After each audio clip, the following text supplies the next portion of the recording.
Hello শিক্ষার্থীবৃন্দরা, কেমন আছেন আপনারা? আশা করি সবাই ভালো আছেন।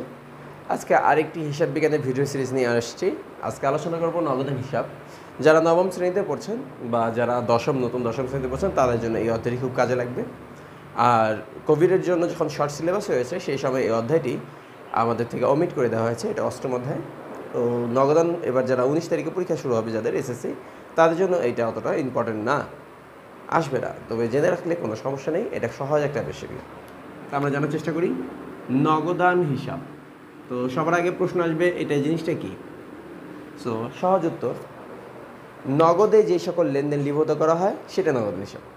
সেটা হতে পারে সম্পত্তি কিনেছি, হতে পারে নগদে পণ্য কিনেছি, নগদে পণ্য বিক্রি করেছি, কোনো দেনদার বা পাওনাদারের কাছে নগদ টাকা গ্রহণ করেছি। তার মানে হলো যতগুলি তথ্য নগদে হবে, যতগুলো ঘটনা বা লেনদেনগুলো নগদে সংগঠিত হবে, নগদ কথাটা উল্লেখ থাকবে, সেগুলি নগদান বইতে আসবে। নগদান বই, এখানে আমরা বহি বলবো, নগদান হিসাব না, নগদান বহি। নগদান বই আর নগদান হিসাবের মধ্যে একটু ডিফারেন্ট আছে, সেটা আমরা পরে বুঝবো। আচ্ছা, সো এইখানে আমরা যাবতীয় সকল নগদে সংগঠিত লেনদেন, এটা মনে রাখতে হবে। সেটা পণ্য ক্রয় হতে পারে, সম্পত্তি ক্রয় হতে পারে, ঠিক। তো এখানে দুটি অংশ থাকবে। ছক যদি আমরা করি, নগদান বইকে 3 ভাগে আমরা ভাগ করব। মূলত 4 ভাগে ভাগ করা হয়, কিন্তু নবম দশম জনের জন্য 3 ভাগে করানো হয়। আর অনার্স লেভেলে যারা, এই অনার্স এবং একাদশ দ্বাদশে যারা আছেন তাদের জন্য খুচরা নগদানটা করতে হয়। নগদান বইকে 1 ঘর নগদান বই বলা হয়, 2 ঘর নগদান বই বলা হয়, 3 ঘর নগদান বই বলা হয়। নগদান বইয়ের বিভিন্ন প্রকারভেদে একটা হলো খুচরা নগদান বই। তার মানে নগদান বইকে 4 ভাগে ভাগ করা যায়। একটা হলো 1 ঘর নগদান বই, একটা 2 ঘর নগদান বই, একটা 3 ঘর নগদান বই, আর সবার শেষেরটা হলো খুচরা নগদান বই। 1 ঘর হলো ডেবিট আর ক্রেডিট পাশে একটি টাকার ঘর থাকবে। ডেবিট আর ক্রেডিট পাশে একটি টাকার ঘর। টাকার ঘর কয়টি? একটি। সেটা হলো 1 ঘর নগদান বই। তারিখ তো অবশ্যই দিতে হবে, হিসাব বিজ্ঞানে তারিখের কমন নয়, সব হিসাব রাখতে হয়। এবং অবশ্যই সেখানে বিবরণ দিতে হবে। বিবরণকে আমরা এখানে প্রাপ্তি পাশকে আমরা ডেবিট পাশ বলবো, প্রদান পাশকে আমরা ক্রেডিট পাশ বলবো। আর 2টি ছক হয়, একটা হলো রসিদ নং আর খতিয়ান পৃষ্ঠার, আর একটা হলো ভাউচার নং খতিয়ান পৃষ্ঠার। রসিদ নং খতিয়ান পৃষ্ঠার, ভাউচার নং খতিয়ান পৃষ্ঠার। এখন আমরা একটু লক্ষ্য করি, যদি আমাদের নগদান বইয়ের 2টি টাকার ঘর থাকে তখন আমরা সেক্ষেত্রে তাকে আমরা বলবো 2 ঘরা নগদান বই। যদি নগদান বইতে 3টি টাকার ঘর থাকে, ডেবিট পাশে 3টি, ক্রেডিট পাশে 3টি, অর্থাৎ মোট 6টি, কিন্তু প্রতি পাশে 3টি করে, তখন আমরা বলবো 3 ঘরা নগদান বই। সো নগদান বইয়ের মূল নিয়ম একই, ছক বিভিন্ন ভিন্ন। কখন? টাকার কলাম অনুযায়ী।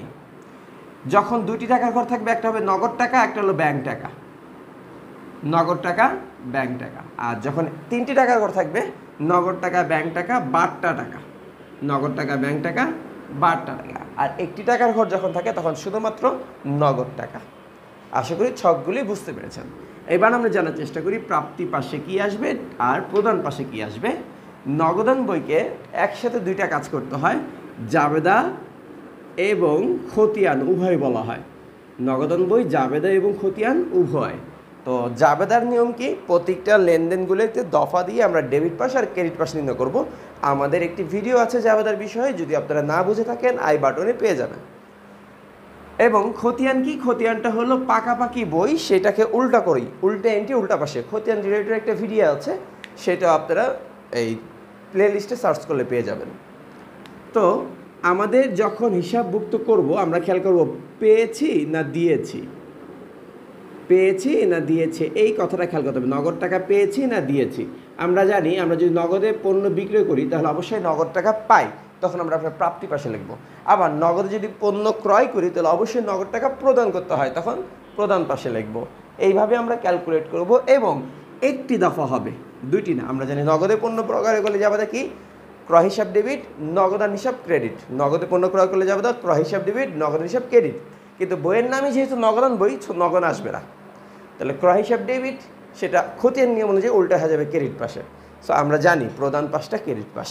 সো আশা করি যারা নগদান বই এখন পর্যন্ত বুঝো নাই তারা খুব সহজে বুঝে যাবা। যদি বুঝতে কোনো সমস্যা হয় অবশ্যই কমেন্ট সেকশনে করবা, আমরা খুব দ্রুত তোমাদের কমেন্টসের রিপ্লাই ভিডিও করব এবং সবার প্রশ্নের উত্তর দেওয়ার চেষ্টা করব। আজকে এই পর্যন্ত, দেখা হবে পরবর্তী কোনো ভিডিওতে।